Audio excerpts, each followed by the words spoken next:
Hello everyone, I am Dr. Nivedita Chakrabarti.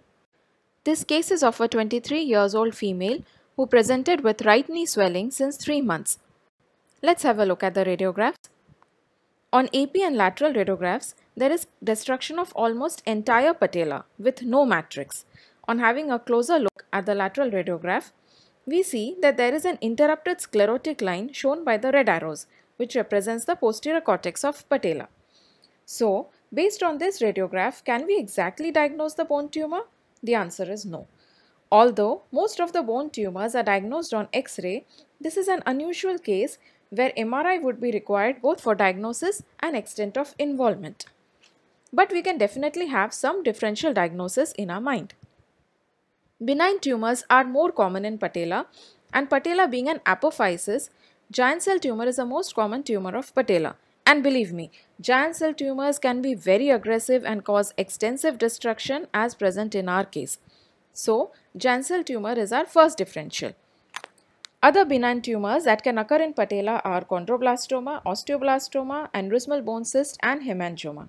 And except aneurysmal bone cyst, all these tumors show sclerotic rim, which is not so in our case. And aneurysmal bone cyst does not show such aggressive features. Now coming to malignant bone tumors. Metastasis is the most common malignant tumor of patella.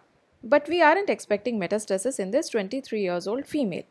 The next most common malignant tumor is osteosarcoma. Note here that osteosarcoma of patella may not show the typical osteoid matrix and just present as a lytic lesion as we see in our case. So, we have differential diagnosis of giant cell tumor and osteosarcoma. Let's see what we find on MRI.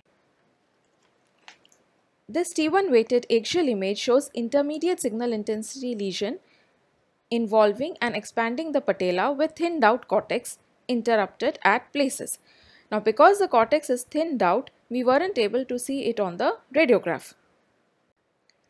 This T2 weighted sagittal image shows solid intermediate signal intensity lesion involving the patella and extending into the patellar tendon.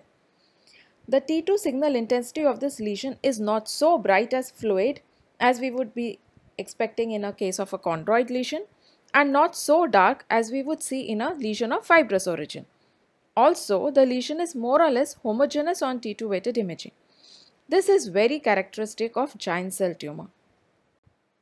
On post-contrast T1 weighted image, there is homogeneous enhancement as we would expect in a case of giant cell tumor. So our final diagnosis was giant cell tumor, which was confirmed on biopsy. So now quick revision about patellar tumors. Remember, most patellar tumors are benign. Malignant tumors are extremely rare. Patella being an apophysis, giant cell tumor is the most common tumor in those above 20 years of age. Chondroblastoma is common below 20 years of age. Other benign tumors that could involve patella are aneurysmal bone cyst, osteoblastoma and hemangiomas.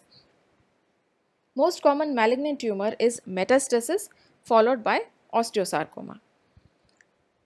This brings me to the end of my presentation. Thank you.